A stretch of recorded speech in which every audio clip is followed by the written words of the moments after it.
This week, Donald Trump has been here in the UK on an unprecedented second state visit as Prime Minister Sir Keir Starmer royally ramped up the charm in his attempts to win round the US president, with just a little help from King Charles III.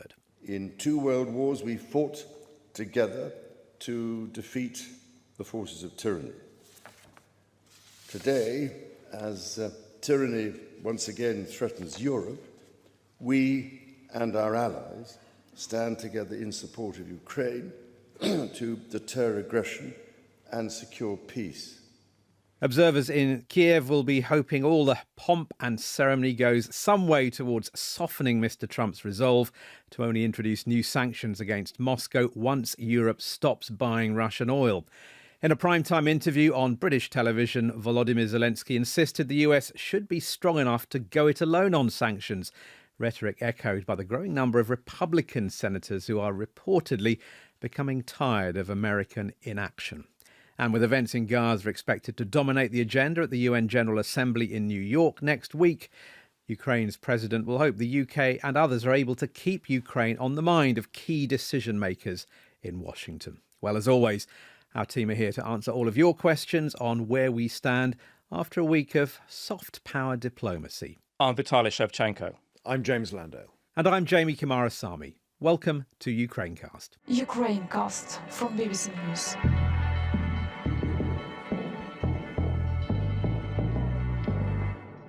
Now, before we get to our listeners' questions, let's just talk about Donald Trump's second state visit to the UK this week. And James, you have hot-footed it here back from Windsor.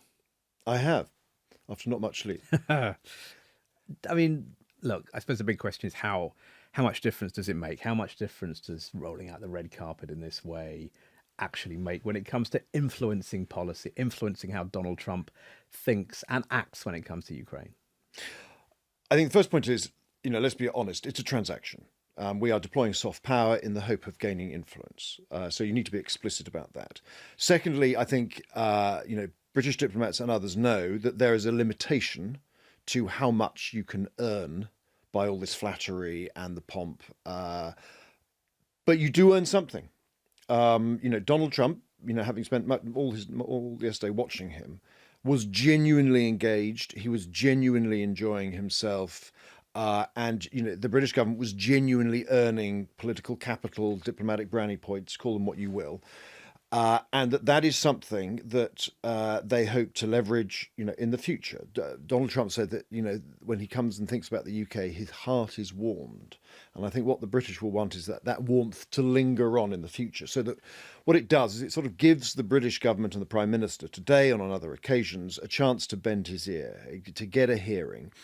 But there is a limitation on that. Donald Trump has a very, very acute sense of America's national interest.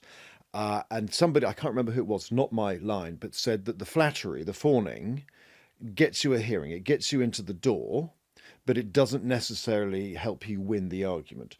But that said, if the president is feeling full of bonhomie and beneficence towards all things British, that means that when you have those discussions about tariff reduction and, security issues such as Ukraine, maybe perhaps he's less likely to have a huff or be subject to the more capricious side of his decision making, because clearly, he does change his mind and switch a bit.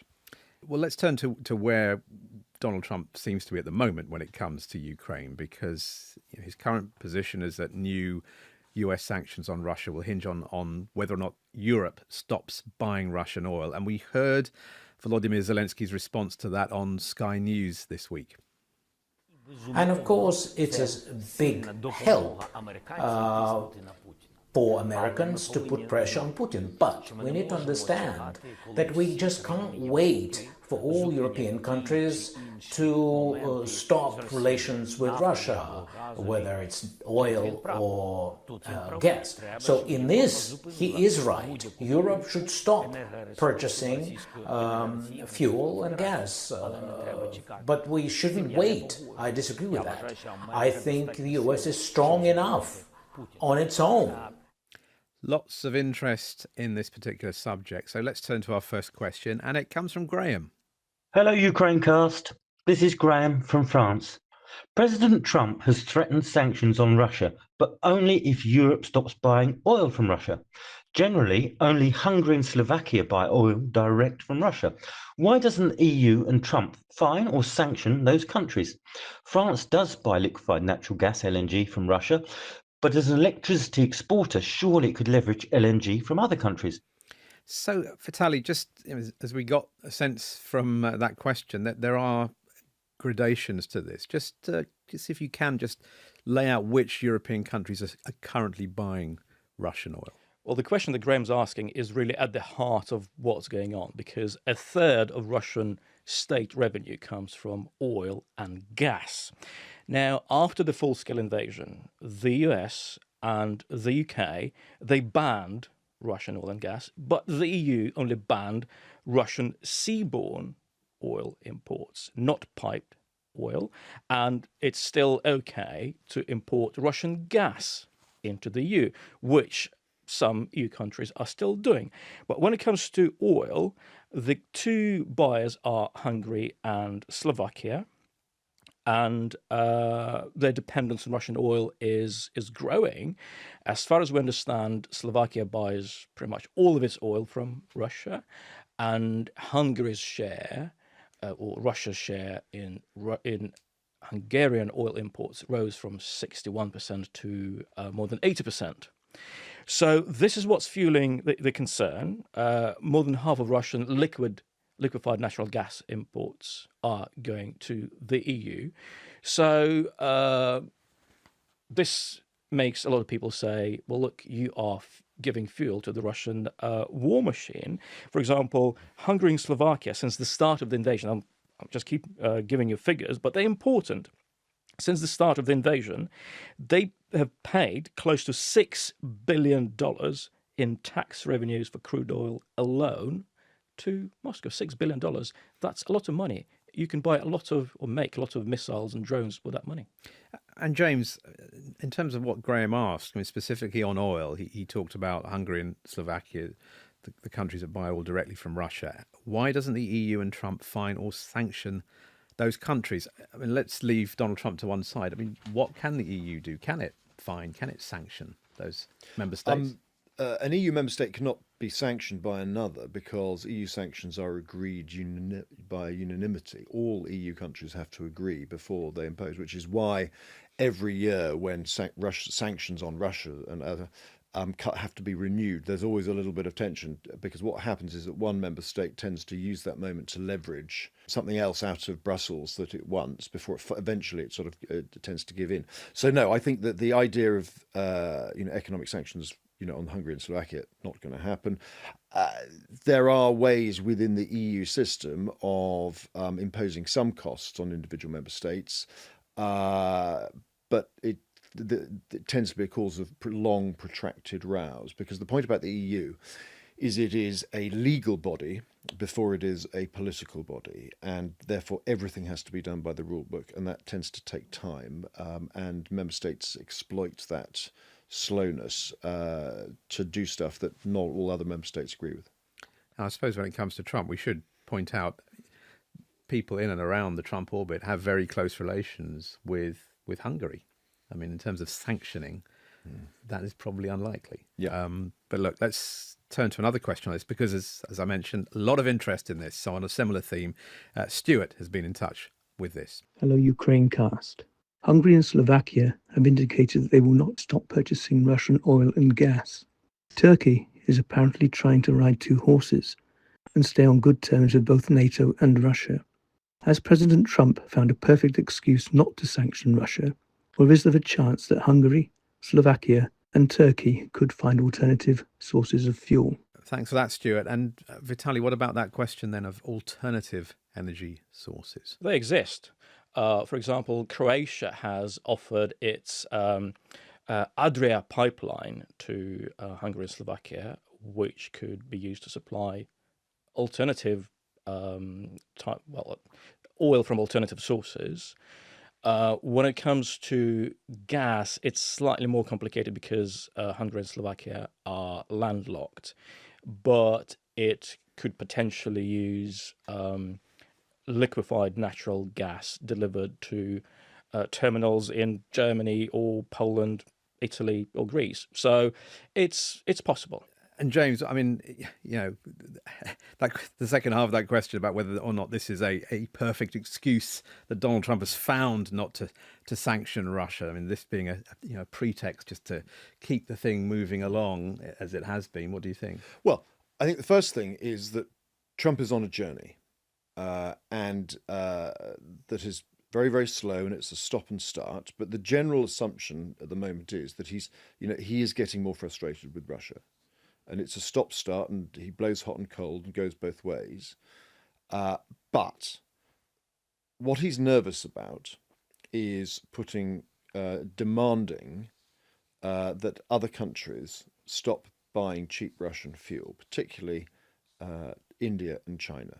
These are called secondary sanctions. In other words, the United States will be punishing India and China economically because of what they're doing buying cheap Russian energy. Now, the Americans are sort of nervous about that, as is the UK. I mean, the UK is very nervous about that because I think that, the Prime Minister is going to India quite soon, and then the UK's got a trade deal with them. The Americans are worried that if they go too hard on this, they've already said they're going to try and put 50% tariffs on the Indians. That caused a big row. If you remember, Modi then suddenly went off to be a guest of Xi Jinping very soon afterwards, and everybody thought, oh my God, have the Americans pushed the Indians away? So there's a sort of strategic worry about pushing an ally, India, into the Chinese camp. But for the Americans, there's a broader and deeper worry, which is this, and that's a sort of linked to domestic US economic worries. If you had substantial secondary sanctions on India and China, not only would that affect world trade, it would be inflationary. And inflation is the one thing that the American leadership, the White House at the moment, wants to avoid because it renders an awful lot of their so-called economic gains at home, America first, much, much harder. And so, in other words, I think you're right to say, is the United States wary about going all in on secondary sanctions because of wider concerns, as well as, geopolitical ones? Yeah, interesting. Well, I mean, let's stick with the United States because, of course, President Trump is not the only person with power. There are branches of government, and we have in the past discussed some of the work that's being done on sanctions in Congress, in the Senate particularly, and we have received a question about that. Hello, Ukrainecast. My name is Peter Edwards. We are told that the majority in the Senate wants support for Ukraine to be significantly increased. Can the Senate not take action to help Ukraine, or is it entirely down to President Trump, which seems wrong, particularly given his view seems to change on a daily basis? Thank you. Well, if I can sort of jump in here, of course, the answer is the Senate can take action on its own. In theory, it can push things. But Donald Trump has such control over the Republican Party at the moment. Which controls the Senate. Which controls the Senate and, for the time being, the House, narrowly. That, they are making it clear. The Senate Majority Leader, John Thune, has made it absolutely clear that any legislation that goes forward would have to be with the explicit approval of Donald Trump. But it's interesting, you are hearing more and more voices interestingly speaking anonymously, for example, to the Hill newspaper saying, look, we've got to get a move on with this. We can't keep dragging our feet. Putin is making a laughing stock of us. He's come to Alaska and he's gone back and he's sent more drones, not just into Ukraine, but across into Poland. Donald Trump, of course, saying that might have been a mistake.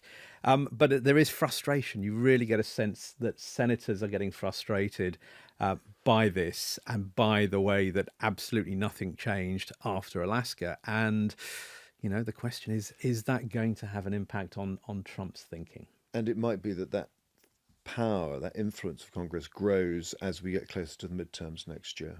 Coming back to this state visit, the likes of Keir Starmer and other European leaders, the Macrons, the Merzes, what sense do we have that they are really having an impact, influencing the way Donald Trump sees things? They have a voice. And, the Americans, the bit of leverage that the Europeans have is the fact that the Americans understand and recognize that, this is a European security issue and that any kind of political settlement, I'll call it no stronger than that, will require European buy-in and European, monitoring and all of that. Whether it is part of some reassurance force that we've discussed many, many times. All of that, the Americans do not want to be held, responsible for Ukraine for many, many years going forward, at least in the explicit terms. So to that extent, what the Europeans say and do has an impact. But as we know, Donald Trump his decision-making process is affected by lots of different things. And it can be, the last person he's spoken to, or the last bit of television he's seen, or what his focus is on, whether or not he's feeling disrespected by somebody. So sometimes, he listens to European leaders. Other times, not so much. Now, if you didn't catch our episode on Tuesday, and I would recommend finding it in our feed, just look for Ukrainecast where you get your podcasts. It was all about Belarus, a country which has been getting a lot of attention, especially due to its recent joint military exercises with Russia. And we've received another question about it. Hello, Ukrainecast. My name's Sam. On the subject of Belarus, I was wondering, would Ukraine have knocked out the Lukashenko regime if it had invaded Belarus rather than Kursk province of Russia in August 2024? Keep up the good work. Bye. Thanks for that question. Vitaly, how would Russia view any kind of attack on Belarus, I suppose, if Ukraine were to have gone in? It would have made much more difficult for Zelensky to occupy the moral high ground. It's one thing to attack the attacker, and it's different to attack the country who is helping the attacker, but is, as far as we know, not directly supplying troops for Putin's war against Ukraine. In terms of how effective this attack would have been, of course, we'll be speculating, but the only reason why Alexander Lukashenko is in power is Vladimir Putin. And Vladimir Putin wants him there. So it's safe to assume that Vladimir Putin would have tried to make sure that Alexander Lukashenko stays. What form that help would have taken, we don't really know.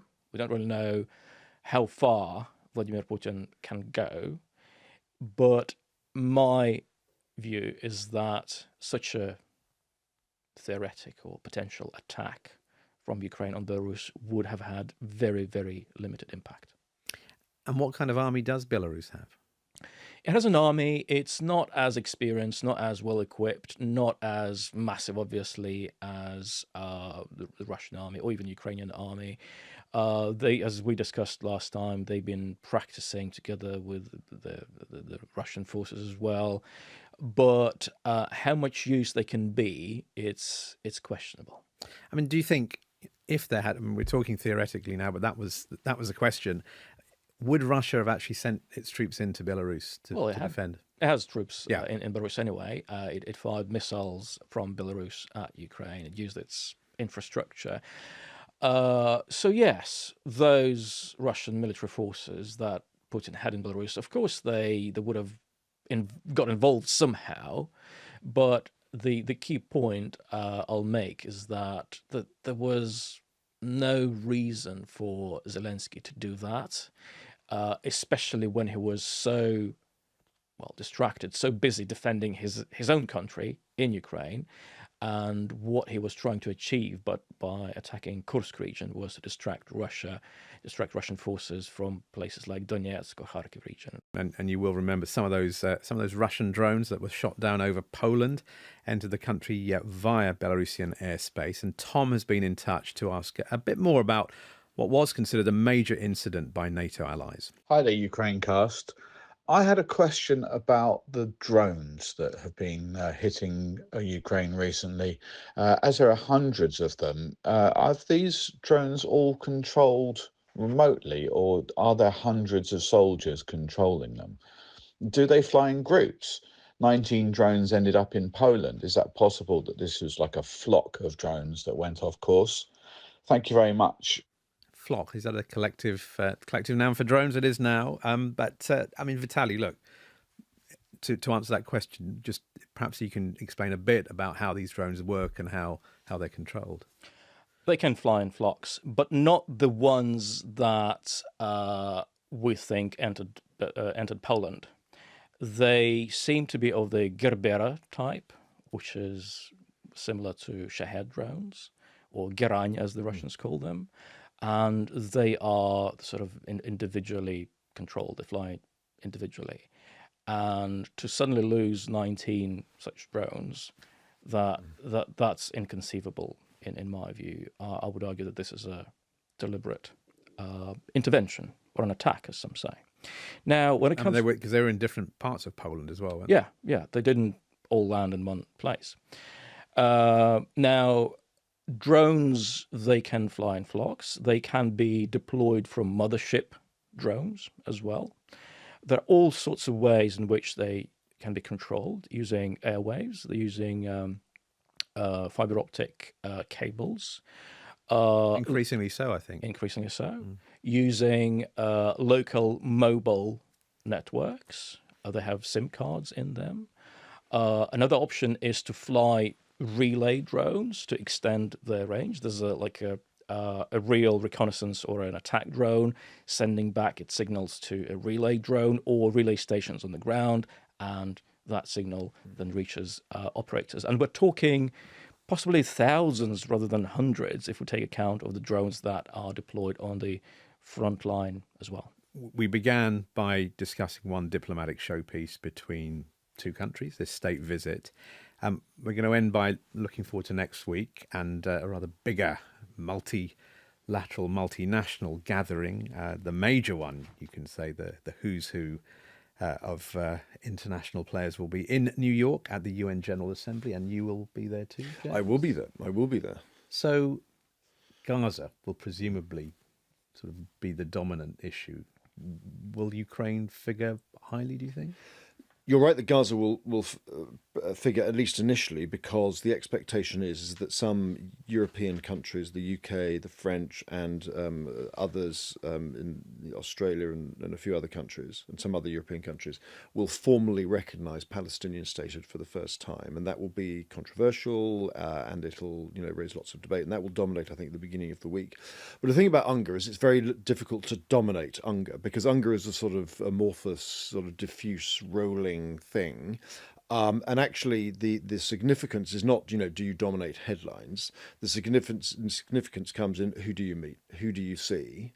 What ears are bent during that process? So the most important stuff happens on the sidelines. Yeah, I mean, look, the speeches are there, and the speeches are used to deliver messages. It's a talking shop. But it's a talking shop in terms of, the Iranians speak and the Israelis walk out, and vice versa. There's a bit of show to it. But I remember talking to one British Prime Minister who said that it's a bit, for him, UNGA is a bit like speed dating, diplomatic speed dating. He said literally his day is packed by endless half-an-hour meetings with other people. And Vitaly, President Zelensky will be hoping, I think it's been trailed, it's going to happen, to have a meeting with Donald Trump on the sidelines? I think Marco Rubio, the Secretary of State, suggested that was a possibility. So another meeting between the two presidents. Let's see if this time it results in action, because so far it hasn't really. Great. Well, look, Vitaly, thanks very much. James as well. And thank you for watching. We'll be back with a new Q&A episode next week. In the meantime, though, why not check out our Ukrainecast feed wherever you get your BBC podcasts. Plenty more analysis there. But for now, goodbye, and we'll see you soon. Ukrainecast from BBC News.